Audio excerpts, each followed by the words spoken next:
വേദിയിലിരിക്കുന്ന ശ്രോതാക്കളെ, സുഹൃത്തുക്കളെ, അസ്സലാമു അലൈക്കും. അന്ത്യപ്രവാചകൻ മുഹമ്മദ് മുസ്തഫ സല്ലല്ലാഹു അലൈഹി വസല്ലം തങ്ങളുടെ ജന്മദിനം ആഘോഷിക്കുന്ന ഈ വേളയിൽ നിങ്ങളുടെ മുമ്പിൽ ഞങ്ങൾ അവതരിപ്പിക്കുന്നത് ഫലസ്തീൻ രക്തസാക്ഷികളുടെ തോരാ കണ്ണീരിന്റെയും തീരാ ദുഃഖത്തിന്റെയും ഒരു സംഭവ കഥയാണ്. ഞങ്ങളുടെ കഥയുടെ പേര് ഗസയിലെ നിലവിളികൾ. നിങ്ങൾ ശ്രദ്ധിച്ചാലും രക്തത്തിൻ മണമുള്ള കാറ്റേ ഇന്ന് കസാതൻ കിസ്സ ഉരത്തോട്ടെ, മനുഷ്യത്വം മരവിച്ച കൂട്ടർ ചെയ്യും ക്രൂരതനങ്ങൾ പറഞ്ഞോട്ടെ. രക്തത്തിൻ മണമുള്ള കാറ്റേ ഇന്ന് കസാതൻ കിസ്സ ഉരത്തോട്ടെ, മനുഷ്യത്വം മരവിച്ച കൂട്ടർ ചെയ്യും ക്രൂരതനങ്ങൾ പറഞ്ഞോട്ടെ. അതെ, ട്രസ്റ്റ് ബാങ്കിലെ 20 പ്രവാചകന്മാർ അന്ത്യവിശ്വാസം കൊള്ളുന്ന ഖലീഫ ഉമർ റളിയല്ലാഹു അൻഹു സലാഹുദ്ദീൻ അയ്യൂബിയുടെയും ചരിത്രങ്ങൾ ഉറങ്ങുന്ന മണ്ണ്. 16 മാസത്തോളം ലോക മുസ്ലിംകളുടെ ഖിബ്ലയായ മസ്ജിദുൽ അഖ്സ സ്ഥിതി ചെയ്യുന്ന ആ പുണ്യമാക്കപ്പെട്ട ഫലസ്തീൻ 1948 ഒരു മെയ് മാസം ഇസ്രായേൽ എന്ന രാജ്യം നിലവിൽ വന്നു. അവിടെ നിന്ന് അങ്ങോട്ട് ഫലസ്തീനുകൾക്ക് നീതി നിഷേധത്തിന്റെ നാളുകൾ മാത്രമായിരുന്നു. സ്വത്തിനും ജീവന് പോലും ഗതിയില്ലാതായി ജൂതന്മാർ കൂടിയേറി വസിത്തിടലായി. സ്വന്തം നാട്ടിൽ പോലും ഗതിയില്ലാതായി ഏറെയും മനോജരെ വധിത്തിടലായി. സ്വത്തിനും ജീവന് പോലും ഗതിയില്ലാതായി ജൂതന്മാർ കൂടിയേറി വസിത്തിടലായി. സ്വന്തം നാട്ടിൽ പോലും ഗതിയില്ലാതായി ഏറെയും മനോജരെ വധിത്തിടലായി. അതേ, ലക്ഷക്കണക്കിന് ഫലസ്തീനുകളെ സ്വന്തം നാട്ടിൽ നിന്ന് പുറത്താക്കി കൊന്നൊടുക്കി ജൂതവംശം താണ്ഡവമാടുകയായിരുന്നു. ഒടുവിലതാ ഇമാം അബ്ദുബിയാന്റെ പണ്ഡിതൻ ഇമാം ഷാഫി റളിയല്ലാഹു അൻഹു ജന്മസ്ഥലമായ ഗസയിലെ 2014 വിശുദ്ധ റമളാൻ ചീറി വരുന്നുണ്ട് ബോംബർ വിമാനങ്ങൾ, ഗസയിലിട്ട് മടങ്ങിടുന്നു. മാതാക്കൾ മാറോട നച്ചു തൻ മക്കളെ കെട്ടിപ്പീടിച്ച് കരഞ്ഞിടുന്നു. ജീവൻ പീഡയുന്നു, നിലവിളി കേൾക്കുന്നു. കാണുന്നോർ നാപ്പെല്ലാം ഇല്ലാനെന്നും മരണം വാരിക്കുന്നു. നട്ടറ്റ് വീഴുന്നു, കൂട്ടക്കാരച്ചിലുയർന്നിടുന്നു. അതേ, ട്രസ്റ്റ് ബാങ്കിൽ വെച്ച് ചൂതുപാടാലയം 3 വിദ്യാർത്ഥികളെ തട്ടിക്കൊണ്ടുപോയതായിരുന്നു ഈ അടുത്ത് നടന്ന മനുഷ്യക്കൊലിക്കിന് കാരണം. പിന്നീട് ആ 3 പേരെ ചിരിച്ചുകൊണ്ടുള്ള ഫോട്ടോയാണ് പത്രത്തിൽ കാണുന്നത്. എന്നിട്ടും ഗസയിലെ പട്ടിണി പാവങ്ങളുടെ ക്രൂരത അവസാനിപ്പിച്ചില്ല. വികാരംബരായ ഗസയിലെ സമൂഹത്തിന്റെ തലക്കുമീതെ അവരിതാ ബോംബുകളിട്ട് തകർക്കുകയാണ്. തകർത്തിടുന്നു, ഗസ തകർന്നിടുന്നു, വീട് കുടിലുകൾ ബോംബിട്ട് തകർത്തിടുന്നു. നഗരങ്ങളും പള്ളി മീനാരങ്ങളും ദീനു സ്ഥാപനങ്ങളാകെയും തകർത്തിടുന്നു. തകർത്തിടുന്നു, ഗസ തകർന്നിടുന്നു, വീട് കുടിലുകൾ ബോംബിട്ട് തകർത്തിടുന്നു. നഗരങ്ങളും പള്ളി മീനാരങ്ങളും ദീനു സ്ഥാപനങ്ങളാകെയും തകർത്തിടുന്നു. ഗസയിൽ ഉയർന്നു നിൽക്കുന്ന വലിയ വലിയ കെട്ടിടങ്ങൾ, ജനങ്ങൾ താമസിക്കുന്ന വീടുകൾ, പള്ളികൾ ഇവയെല്ലാം മിസൈലുകളും ടാങ്കറുകളും ഉപയോഗിച്ച് തകർക്കുകയായിരുന്നു. എന്തിനേറെ പറയുന്നു, പരിക്ക് പറ്റിയവരെ ഒന്നിറക്കാൻ ഹോസ്പിറ്റലുകൾ വരെ അവർ തകർത്തു കളഞ്ഞു. മരുന്നുമായി വരുന്ന വാഹനങ്ങൾ വരെ അവർ വെറുതെ വിട്ടില്ല.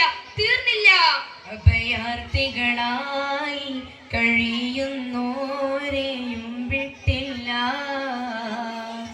അവിടെ വസിക്കുന്ന പാവങ്ങൾക്കും ഗതിയില്ല.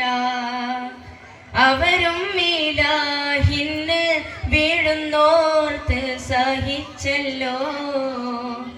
അവർ തന്റെ റൂഹ് ഒരു നാൾ കൊണ്ട് പോകുമല്ലോ. അതെ, അഭയാർത്ഥികളായി കഴിയുന്നവരെ വരെ അവർ നാടിനെ തന്നെ നാഗാവേശം ചെയ്യാനായിരുന്നു അവരുടെ ലക്ഷ്യം. ഇതെല്ലാം കണ്ടുകൊണ്ടിരിക്കുന്ന ലോകരാഷ്ട്രം ഒന്നും അറിയാത്തതുപോലെ അഭിനയിക്കുന്ന കാഴ്ചയാണ് കാണുന്നത്. എങ്കിലും ഗസയിലെ മനുഷ്യർ മരണത്തെ പതറാത്ത മനസ്സുമായി പൂമാല അണിയിച്ചുകൊണ്ടാണ് സ്വീകരിക്കുന്നത്. തന്റെ കുടുംബങ്ങളുടെയും സഹോദരങ്ങളുടെയും മരണവാർത്ത കേൾക്കുമ്പോൾ അവർ ഉച്ചത്തിൽ അൽഹംദുലില്ലാ അൽഹംദുലില്ലാ എന്നായിരുന്നു പറഞ്ഞിരുന്നത്. ഗസയിലെ തന്റെ 3 മക്കളിൽ 2 പേർ മരണപ്പെട്ടു പോയി. ഒരുമ്മ തന്റെ രക്ഷപ്പെട്ടു വന്ന ഏകമകനോട് പറഞ്ഞ വാക്കുകൊണ്ട് നിങ്ങളുടെ ശ്രദ്ധ ഞാൻ തിരിക്കുകയാണ്. മൗത്തായി പോയില്ലേ നീ മകനെ, ഭാഗ്യക്കേടെന്ന് പറയാം മോനെ. മരണം വരിച്ചുള്ള ഭാഗ്യവാന്മാർ നിന്നോടെ 2 സഹോദരന്മാർ. മൗത്തായി പോയില്ലേ നീ മകനെ, ഭാഗ്യക്കേടെന്ന് പറയാം മോനെ. മരണം വാരിച്ചുള്ള ഭാഗ്യവാന്മാർ നിന്നോടെ 2 സഹോദരന്മാർ.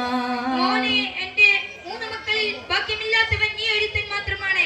കാരണം നിന്റെ 2 സഹോദരന്മാരും രക്തസാക്ഷികളായി ഈ ലോകത്തോട് ഇവിടെ പറഞ്ഞു കഴിഞ്ഞു. എങ്കിലും ഇത്രയും നമുക്ക്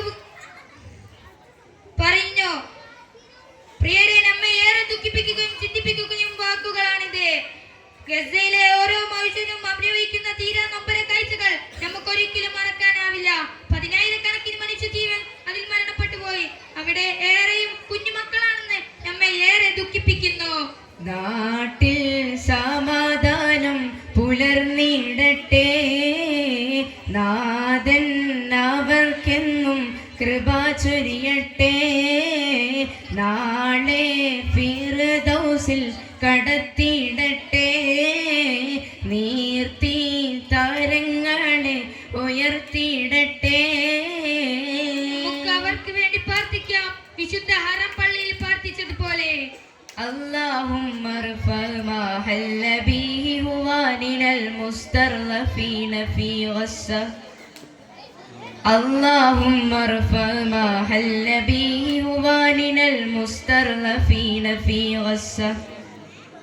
اللهم ارفع ما حل به هواننا المستضعفين في غزة. ഗസയിലെ ഓരോ പൗരൻ ചോദിക്കുന്ന ഒരു ചോദ്യമുണ്ട്. ഈ പീഡനം എന്ന് അവസാനിക്കും? ഇതിനൊരു അവസാനമില്ലേ? ഇത് തന്നെയാണ് ഞങ്ങൾക്കും ചോദിക്കാനുള്ളത്. നമ്മുടെ അറേബ്യൻ രാജ്യങ്ങൾ ഒന്നുണർന്ന് പ്രവർത്തിച്ചിരുന്നെങ്കിൽ 52 ദിവസം നീണ്ടുനിന്ന ഗസയിലെ ആക്രമണങ്ങൾ തകർന്നു പോയ നാട് ഇനി പുനർനിർമ്മിക്കുകയാണെന്നത്രേ. ആരുണ്ട് കാണാൻ? ആർക്ക് വേണ്ടിയാണ്? നമുക്ക് കാത്തിരിക്കാം. നാഥാ, ഗസയിലെ ഞങ്ങളെ പോലെയുള്ള കുട്ടിമക്കളുടെ ജീവനോടെ ഇരിക്കുന്ന മാതാപിതാക്കൾക്ക് നീ സമാധാനം നൽകണമേ എന്ന് ഈ അവസരത്തിൽ പ്രാർത്ഥിച്ചുകൊണ്ട് ഞങ്ങളുടെ കൊച്ചു കഥാപ്രസംഗം ഞങ്ങൾ അവസാനിപ്പിക്കുകയാണ്. തുടക്കം മുതൽ തൊട്ട് ഒടുക്കം വരെ ഞങ്ങൾ ഉരത്തുള്ള കിസ്സയിലെ പിഴകൾ പൊറുത്തിടണേ. ഉരത്തുള്ള കിസ്സയിലെ പിഴകൾ പൊറുത്തിടണേ. തുടക്കം മുതൽ തൊട്ട് ഒടുക്കം വരെ ഞങ്ങൾ ഉരത്തുള്ള കിസ്സയിലെ പിഴകൾ പൊറുത്തിടണേ. ഉരത്തുള്ള കിസ്സയിലെ പിഴകൾ പൊറുത്തിടണേ. അസ്സലാമു അലൈക്കും വറഹ്മത്തുള്ളാഹി തആല വബറകാതുഹു.